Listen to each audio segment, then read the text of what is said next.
Bon alors, de quoi tu veux me parler aujourd'hui? On va commencer par une question simple. As-tu déjà pris le temps de faire des recherches sur ce qu'était réellement l'alchimie? Non, pas vraiment, non. Et comment t'expliques ça? T'es pas curieux? Si, si, je le suis. Mais toi, t'as déjà fait des recherches sur l'école de Poudlard? Je suppose que non. Bah là, c'est pareil. L'alchimie, c'est un truc de jeux vidéo et de littérature fantastique, rien de plus. Bah, ça c'est de la désinformation de masse, tu vois.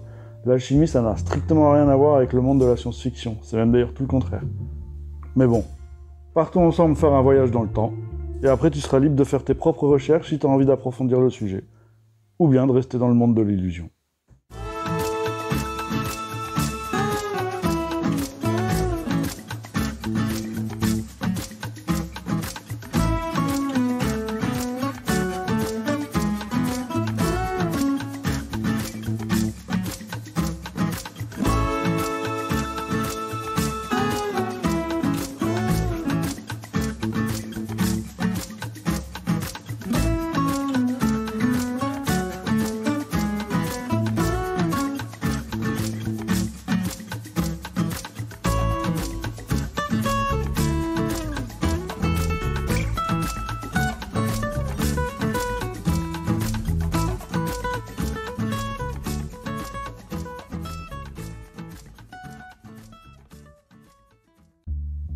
Pour parler et tenter de comprendre l'alchimie, se pencher sur Pythagore, c'est le chemin idéal. C'est-à-dire qu'il faut revenir très loin dans l'histoire, soit environ 500 ans avant Jésus-Christ.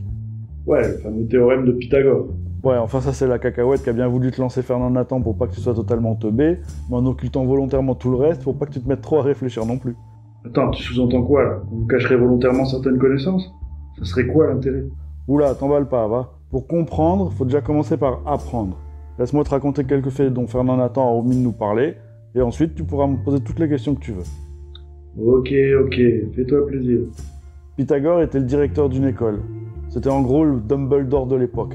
Dumbledore, Pythagore, c'est la même chose. Son but n'était pas de créer des énarques. Lui, il voulait développer des penseurs, donner une éducation aux gens qui en feraient des sages. Pour lui, l'important n'était pas de savoir ce que tu penses, mais comment tu penses. Il voulait former des gens capables de réfléchir par eux-mêmes, capables d'être novateurs, capables d'être libres. En gros, tout l'inverse de Fernand Nathan. Fernand Nathan, ça te parle? Ouais, ça me dit quelque chose. C'est pas le mec qui faisait les jeux Nathan? Ouais, on va dire que oui, quoi. Mais c'est surtout une maison d'édition spécialisée dans la publication de manuels scolaires et de livres jeunesse. On y reviendra après. L'éducation Fernand Nathan te rend servile, t'apprend à accepter l'autorité, t'apprend à accepter les théories qu'elle te délivre, t'apprend à accepter le monde qu'elle t'impose. Tu peux pas être libre si ta réflexion est bridée, si ta mémoire est manipulée. Tu le vois très bien avec tous les gens qui sont dépendants, que ce soit avec l'alcool, avec le sexe, avec le tabac, même avec Netflix. Il n'y a pas de réelle liberté tant que ton esprit n'a pas vraiment pris le contrôle de ton corps, qu'il ne maîtrise pas totalement le véhicule dans lequel il se trouve. Je vois pas trop où tu veux en venir. Je comprends bien le principe de la liberté de l'esprit face à la dépendance du corps. Mais alchimie, Pythagore, je vois pas trop. Prends le temps d'écouter avant d'espérer comprendre et savoir. Ok, alors vas-y, enchaîne. Comme tu sais, j'ai toujours été attiré par les sciences. Un jour, je me suis demandé comment ça se fait qu'au collège, on ne nous parlait pas davantage de Pythagore. À part A au carré plus B au carré égale C au carré, on t'apprend rien. On ne nous dit pas comment il en est arrivé là, ce qu'il a fait avant, ce qu'il a fait ensuite, rien. En gros, il est né, il a pondu une équation, et ça l'a laissé sur le carreau. Du coup, je me suis mis à faire quelques recherches, j'ai tapé Pythagore sur Google, et là, surprise. Des triangles rectangles, et encore des triangles rectangles. Du coup, j'en ai déduit que Pythagore, en fait, c'était que le nom d'un triangle rectangle. Ah, tu te fous de moi, t'es pas sérieux. Bien évidemment que non, mais c'est ce que Fernand Nathan veut que tu crois. Mais dans quel but? Pour abrutir la population. Ah, voilà, t'as activé le mode parano. Ah, voilà, t'as activé le mode dissonance cognitive.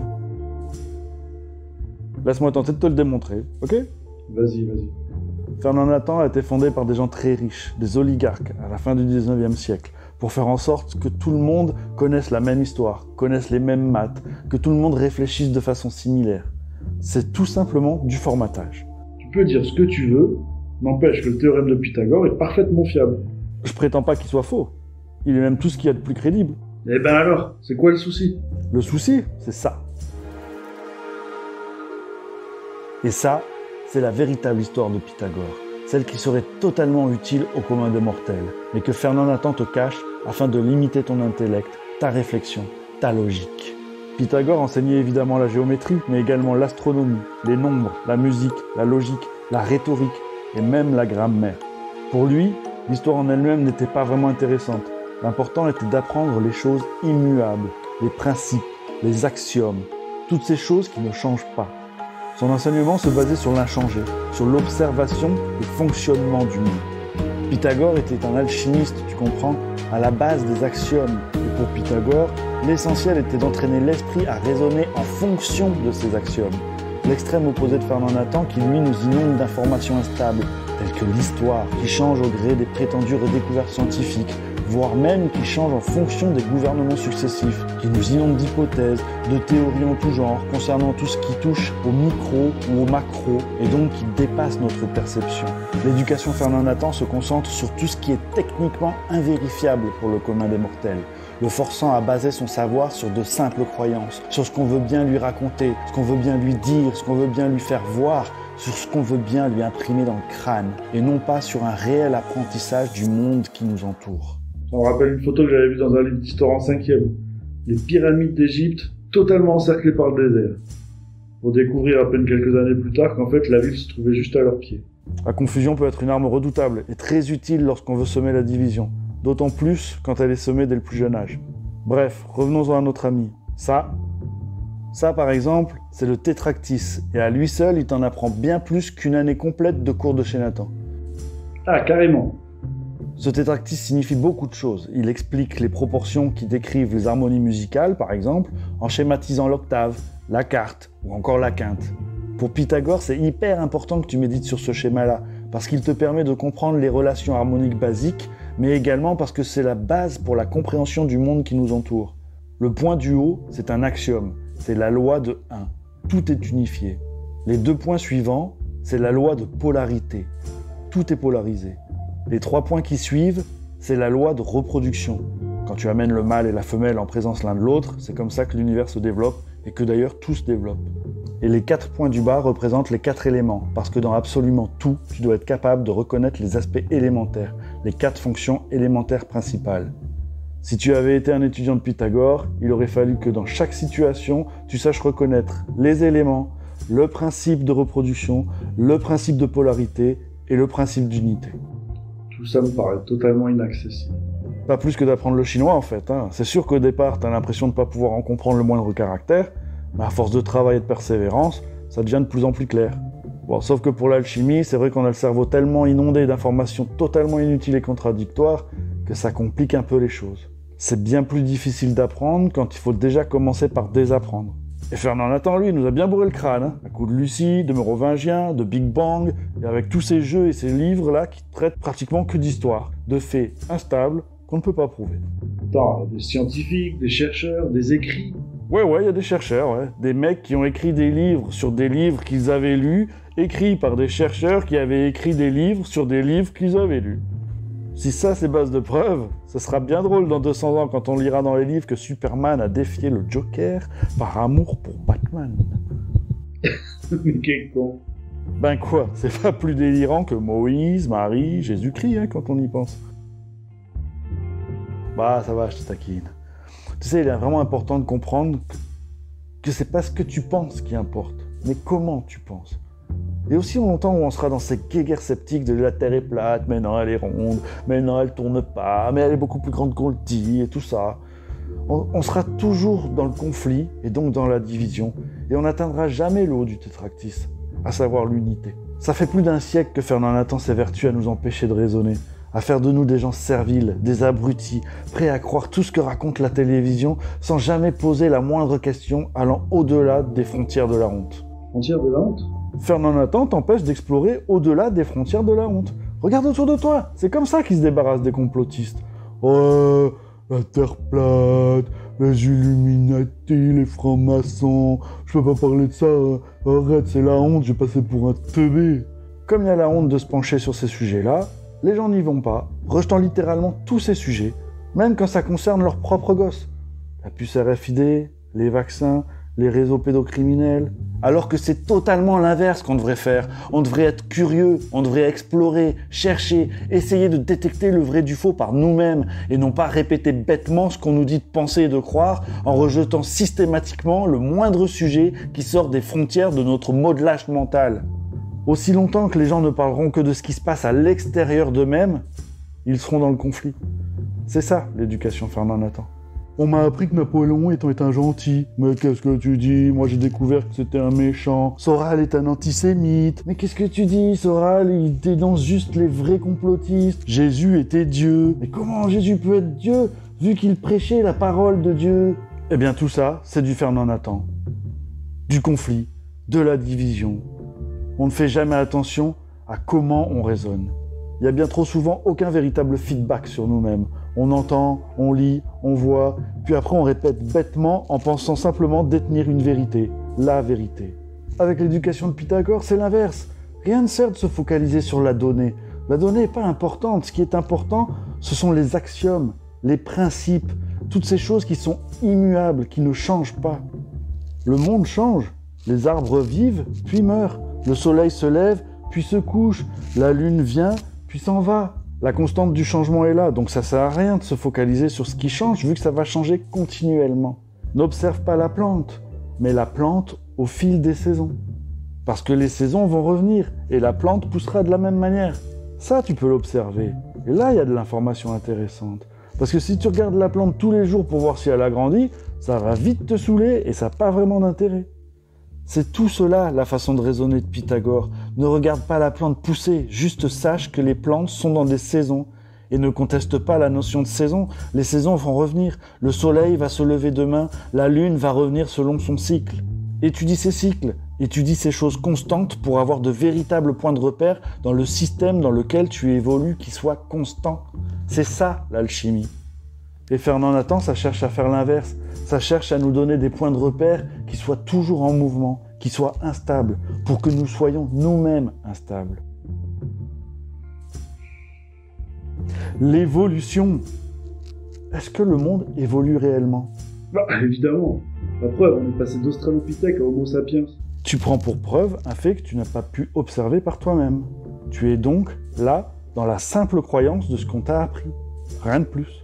Oui, effectivement, c'est pas quelque chose que je peux vérifier par moi-même. Et pourtant, tu y crois quand même, non? Bah, ouais. Et pourtant, ça rentre également en parfaite contradiction avec tes croyances religieuses. Non?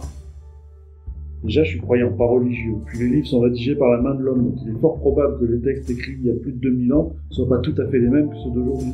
Bingo! Sauf que si tu pousses l'idée encore plus loin, les textes d'aujourd'hui peuvent très bien ne plus rien avoir du tout en commun avec ceux d'il y a plus de 2000 ans. Bref, tout ça pour dire que des informations, ce ne sont que des informations. Elles ne sont en général vraies que pour ceux qui y croient, notamment lorsque ça touche au domaine de l'histoire. C'est pourquoi il est important de comprendre que pour progresser, il faut déjà être capable d'observer ce qui est immuable, ce qui est constant, pour en tirer des axiomes qui nous permettent de comprendre le monde dans lequel on est. Ça a été fait pour nous il y a très longtemps, ça. Et on les a toujours en nous, ces axiomes. Les grands principes alchimiques nous ont été transmis de génération en génération, et notamment à travers les religions.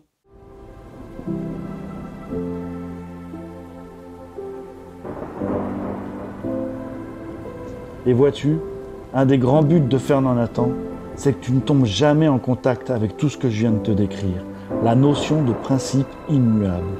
Parce que dès lors où tu raisonnes comme ça, c'est comme si tu te réveillais, comme si tu n'avais jamais vu, et que d'un seul coup, tu vois.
tout ça n'est en réalité qu'une simple ébauche concernant l'alchimie.